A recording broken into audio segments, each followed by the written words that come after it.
Hello everybody and welcome back to another video. Today I'd like to discuss why Arctic and Foeslayer were never going to work out as a couple.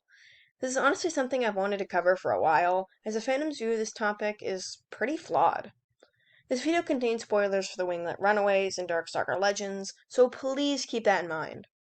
Also, big shout out to my patrons, Crazy Roblox Man and LordIsopod. Thank you so much for supporting me. Links to their social medias are in the description. Anyways, without further ado, let's get into the video.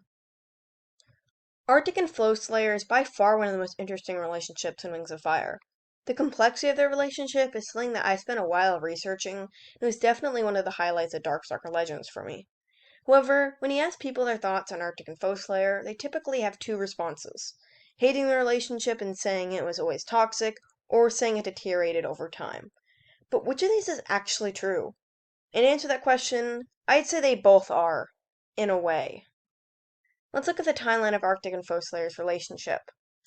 The Winglet Runaways gave us an in-depth look at how these two characters met and found love, and I noticed an immediate red flag. They both jumped into a relationship way too fast. As soon as Arctic saw Foeslayer, he fell in love with her. She felt the same way, and while she was visiting the Icewind Kingdom for diplomatic reasons, the young couple sneaked off and met up with each other every night.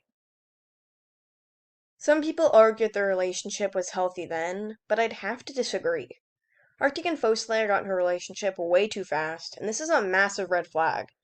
They ultimately got married too young, and that is a leading cause for divorce and romantic turmoil. They never spent enough time getting to know each other on a deeper level, and just focused on their surface traits. The two only met up with each other a few times and decided they wanted to get married and run away together, and never really spent the time to actually get to know each other and figure out what they needed to work on as a couple. Neither of them really had the opportunity to back out, either. Arctic was basically stuck in the Nightwing Kingdom after he fled his home, and they had dragonets by the time he started to really change. Another major reason for divorce is lack of support from their families. Prudence, Foeslayer's mother, openly shared her distaste of Arctic and only allowed them to get married so the Nightwing tribe wouldn't have animus magic. She shares her thoughts on Arctic and Foeslayer in this quote from Runaways. "Young dragons are so useless. All I can say is you'd better have dragonets fast, Foeslayer. As many as possible, so our tribe can inherit animus magic and make this whole disaster worthwhile." Diamond was by far the biggest hater of the romantic relationship, and she hated the Nightwings for the rest of her life, and even made her tribe feel insatiable hatred towards them, just because of what Foeslayer did. So, with falling into a relationship too quickly and not receiving support from their families, you'd think that would be it. But sadly, it isn't. Arctic quickly began to lose his mind to animus magic. It corrupted him over time, but he did have a small fraction of his humanity left inside of him when it came to his loved ones. While I do think Arctic would have been a much colder and darker dragon without Foeslayer in his life, I still think this relationship would have never worked out because of the magic. Foeslayer didn't see that darker side to Arctic when she briefly met with him at the Icewind Palace. But once they were stuck together in the Nightwing Kingdom, he let most of his anger and emotions out. Things turned specifically dark from there once Foeslayer had her dragonets. Even before they hatched, you could hear them arguing in the background about where the eggs should be placed. Arctic openly shared his love for Icewing blood, and was angry that his dragonets didn't look or behave enough like Icewings. This deeply angered Foeslayer, as she had to continually tell him that nothing was wrong with her dragonets, just because they barely resembled Icewings. The two argued in front of their children, and Arctic went as far as to even threaten Foeslayer. It was so bad that even a younger Darkstalker could tell that something was terribly wrong with his parents, and that things needed to change. As quoted by the Wings of Fire wiki, there is fury, bitterness, suspicion, hatred, animate, and hating outrage from both partners. Arctic's mind had been so corrupted by the toxicity of his behavior and his animus magic that he even thought that Foeslayer only liked him for his animus magic, something he never would have considered when they first met. Lacking support from their families, constant arguing, poor communication, and rushing into a relationship too quickly were definitely the leading causes of their toxic relationship.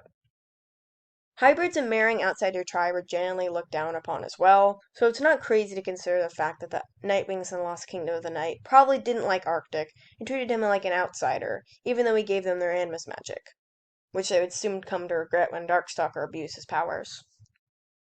Ultimately, I feel like Foeslayer and Arctic never would have worked out, even if some things were different. I could see the red flags from the start, though it seems like people in the fandom don't talk about the leading causes of the collapse of their relationship. Instead, people usually blame it on animus magic and how it corrupts dragons. But the way I look at it, animus magic isn't entirely to blame.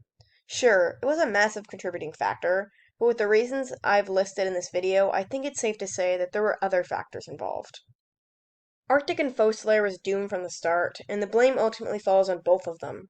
Both dragons went into the relationship way too fast, and neither one looked for help regarding their issues. Their love story was bound to end in calamity and chaos, and it was all because of both of their poor choices and behavior. I think the fandom usually ignores Foeslayer's mistakes when it comes to the situation. She's not entirely innocent, and she's not the victim. Both dragons are to blame, and that's something I really think people should talk about more. People portray Foeslayer as being the sad, lonely victim, but this isn't really the case when you look at how she went about things. She ignored his toxic behavior and dismissed it, argued back at him, and never looked to get help for what was going on. Anyway, that's pretty much it for this video. What do you guys think? Let me know down below. Thank you guys so much for watching, and I'll see you in the next video. Bye!